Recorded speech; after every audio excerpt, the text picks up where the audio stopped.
In Genesis chapter 41, we find the story of Joseph. And not just the story of Joseph, we find what is considered to be the apex in the Joseph story. In Genesis chapter 41, Joseph has already been in the pit. He has already been with Potiphar, and now he's been in prison, and he finds his way to the palace. All of that has already happened, and it is this moment at which he stands before Pharaoh, and Pharaoh announces his approval of Joseph. Joseph has interpreted 3 pairs of dreams in order to get to this point. By the way, that's very important. The first pair of dreams gets him into the pit, by the way.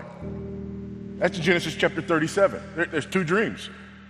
And the first dream, he comes to his brothers who already hate him, and as though it was a good idea, he tells them about his dream that basically foretells them bowing down to him. That didn't go well. He had another dream. And now not only does he tell his brother, but he tells his father. That goes even worse. It is after this that we see him in the pit. After being in the pit, eventually we see him in the prison. In prison, there's another pair of dreams. The baker and the cupbearer. One ends marvelously, the other not so much. It is that pair of dreams that leads to his eventual release, although still 2 years later. And now he stands before Pharaoh, who asks for the interpretation of a pair of dreams. He interprets this pair of dreams. There are the ears of corn, the healthy ears, and the sick ears. And the 7 sick ears gobble up the 7 healthy ears. There are the 7 healthy cows and the 7 sick cows, and the 7 sick cows gobble up the 7 healthy cows. And he looks at Pharaoh and says, there are going to be 7 years of plenty followed by 7 years of famine. Store up during the years of plenty so that you have food to eat during the years of famine. And it is at this moment that we see what, for the most part, is considered the payoff in Joseph's life. And so in Sunday school, here's how it goes. Joseph was hated by his brothers. Have you ever been hated by anybody? And because they hated him, they mistreated him.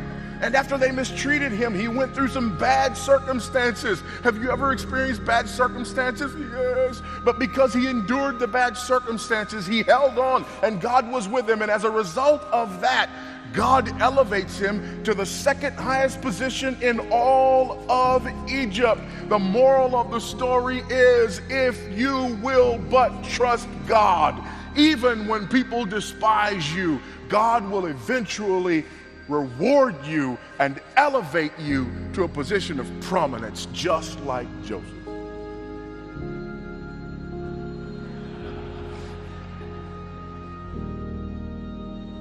Really? That's why Genesis 41 is in the Bible. I beg to differ. In fact, here's what I would argue. If you are reading Genesis for the first time and you come to Genesis chapter 41, if you are an honest reader who's been paying attention, when you get to Genesis chapter 41, you don't stand up and cheer for Joseph, you fall on your face and pray for him. Because this could be the most perilous moment of all of the moments that he has experienced. Here's what's ironic to me. We get to Genesis chapter 41 and we say, this is the payoff moment. Really? This is the payoff moment. Yes, of course this is a payoff moment. All I've seen so far is that this man is serving a pagan king. He has pagan wealth and all the accoutrement that goes on with being in power in a pagan culture, and now he's been given a pagan identity. Why is it that in Genesis chapter 41 we praise this, but in Daniel 1 we decry it?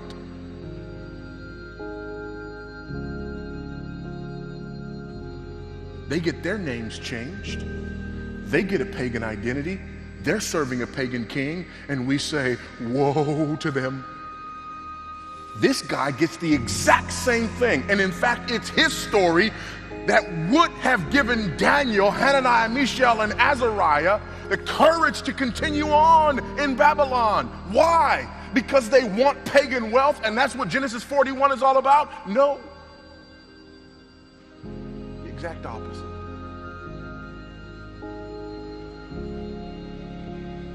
There's a final piece of the puzzle. And he gave him in marriage Asenath, the daughter of Potiphar, priest of On. So Joseph went out over the land of Egypt. Now he's got a pagan wife. He's got two sons who were born. By the way, born by whom? Asenath, the daughter of Potiphar, priest of one of the two most powerful pagan priesthoods in all of Egypt. She's the one who bore them to him. So now he's having children.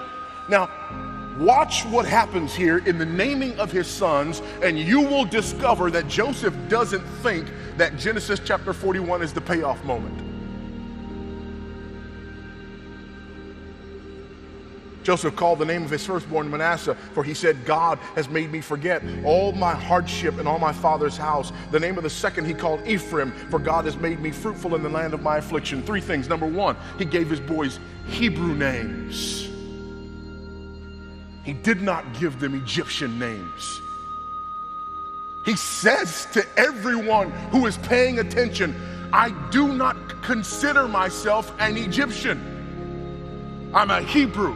I'm a member of the covenant people of God. I am not one of these people. This is not my payoff moment. This is not as good as it gets. Secondly, the name of his firstborn boy. I've forgotten all my hardship and all my father's house. It's very difficult to translate this from the Hebrew, but that name Manasseh does not mean I have forgotten that I belong to my father's house. It can't mean that, because he gives him a Hebrew name. What does it mean? It means that I have forgotten all of that hardship in my father's house that led me to this place.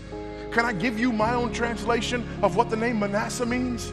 The name Manasseh means I let that stuff go. That's what Manasseh means. I do not choose to define myself by the difficulties that have encountered me up to this point in my journey with God.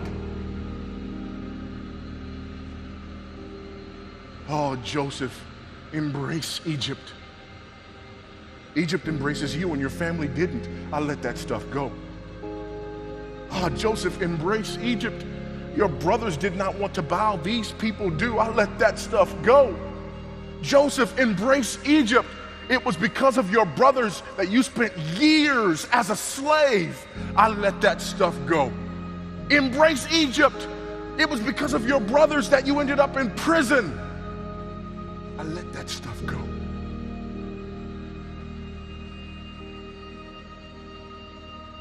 I do not define myself by those things.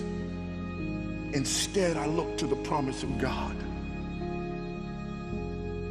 The name of his secondborn, Ephraim. God has prospered me in the land of my affliction. Did you catch that?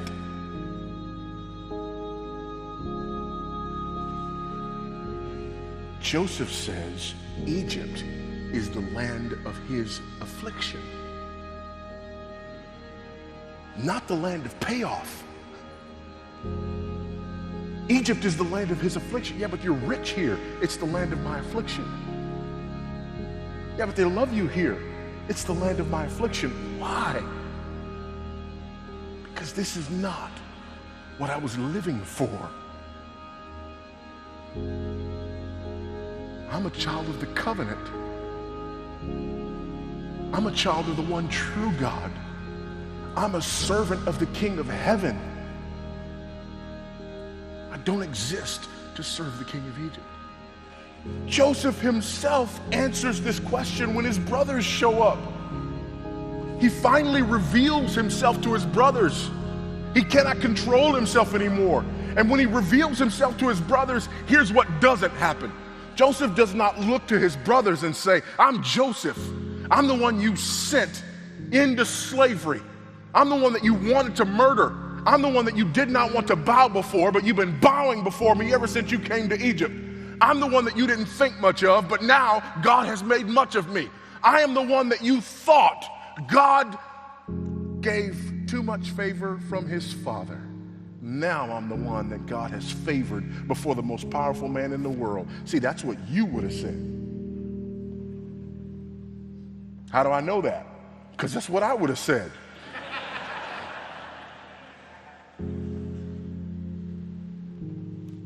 But what does Joseph say to his brothers? I'm your brother, Joseph, whom you sold into slavery. And just when they could feel the noose around their necks, he says, do not be angry with yourselves, because God sent me here.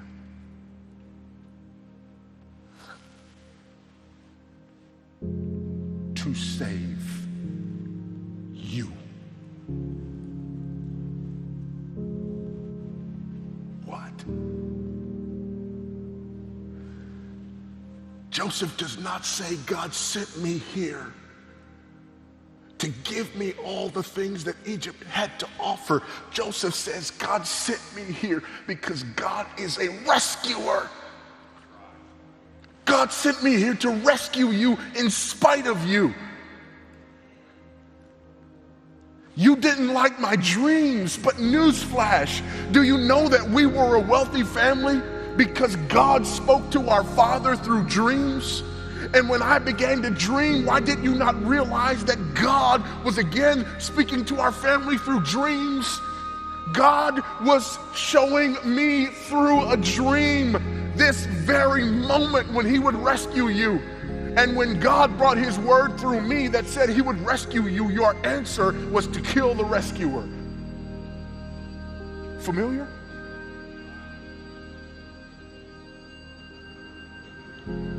But I'm not mad, because I let that stuff go.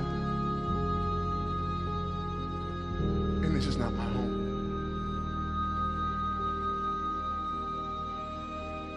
Genesis 41 wasn't about Joseph. Who's it about?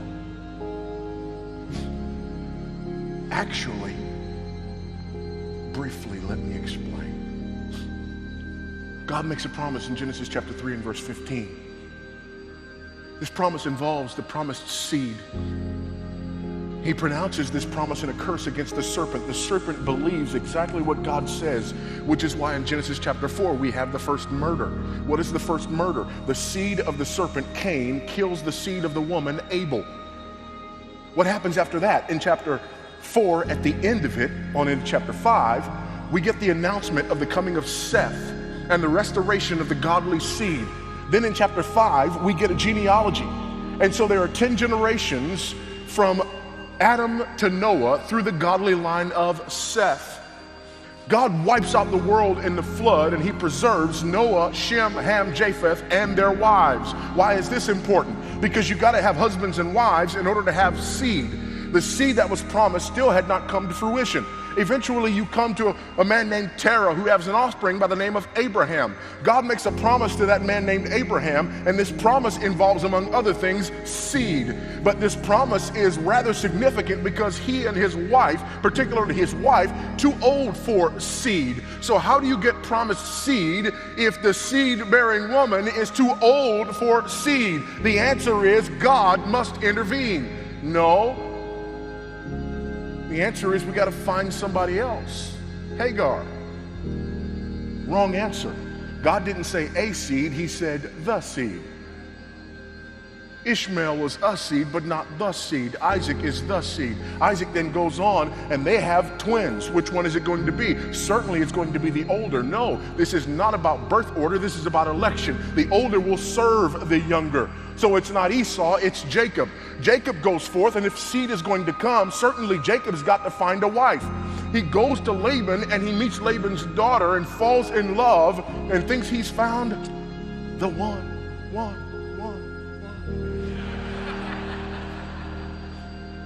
7 years he works and he gets married and wakes up next to the other one. And you thought it was a love story, but it was not a love story, it was an election story. The one whom he loves cannot bear children. Told way later in the story when she gives birth to a son named Joseph and then one named Benjamin. And then she dies. Joseph is loved above all of his brothers because he was the beloved son of the beloved wife, but he was not the promised seed. The woman that he didn't even want, when her sister couldn't have children, she did. And she proceeded to give birth to Reuben, Simeon, Levi, the father of the priesthood, and Judah. And as we come to this story, in Genesis chapter 37, we are introduced to Joseph. In Genesis chapter 38, there seems to be a chapter that's out of place because now we read about Judah and Tamar, the worst moment in Judah's life. Why is that there in the midst of the story about Joseph? Because it's not about Joseph, it's about Judah. Well, why show Judah at his lowest point? Because God has to redeem Judah for him to take his place as the head of the family and to be identified as the promised seed because of the electing work of God. And so God redeems Judah. And in what moment do we see Judah's redemption? When Judah says to his father, Jacob, send me with the boy Benjamin. I know you love him. And if anything happens to him, I will be his substitute. Joseph tries them. And he takes Benjamin and says, I'm keeping this one. Jacob says, it'll kill my daddy. Take me instead of my brother as his substitute and put his punishment upon me in order that my father may be pleased by his redemption. Does that sound familiar? Judah goes on to have a son. It's a great-grandson. His name is David. David, just like his father Judah, shows up on the scene like this great-grandfather of his. And what does he do when he shows up on the scene? When he's finally identified and the promised seed brings forth his presence with authority, he walks down into a valley where there's been a giant who made this proposition: send me a man to fight with me. If he defeats me, we will serve you. If I defeat him, you will serve me. David goes down, fights the giant as the representative substitute for God's people, wins victory over the giant, thereby winning victory on behalf of all of God's people.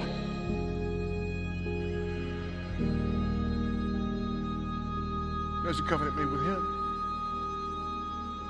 And that covenant promises throne and a king. And great King David, descendant of Judah, eventually has a greater son who is a greater king, who is the Lion of the tribe of Judah. The New Testament opens up with a genealogy. And basically that genealogy screams, the God who made a promise in Genesis chapter 3 has fulfilled that promise. These are the line of the promised seed who will crush the head of the snake. And what does great King David's greater son Jesus do? Like his forebears, David and Judah, he stands as a substitute on behalf of God's elect, lays down his life, accepts the wrath of God poured out upon him that he might win victory on behalf of God's people, that all of those who are found in him might be rescued.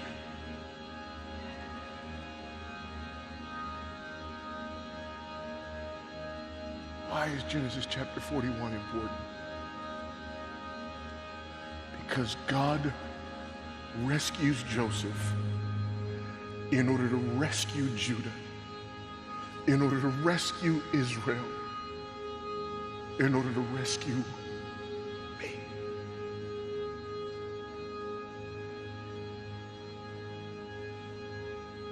This is not about material wealth. This is about rescue and redemption. This is about God in his providence orchestrating all of history in order to bring about that which we need more than anything else, and that is to be rescued from God.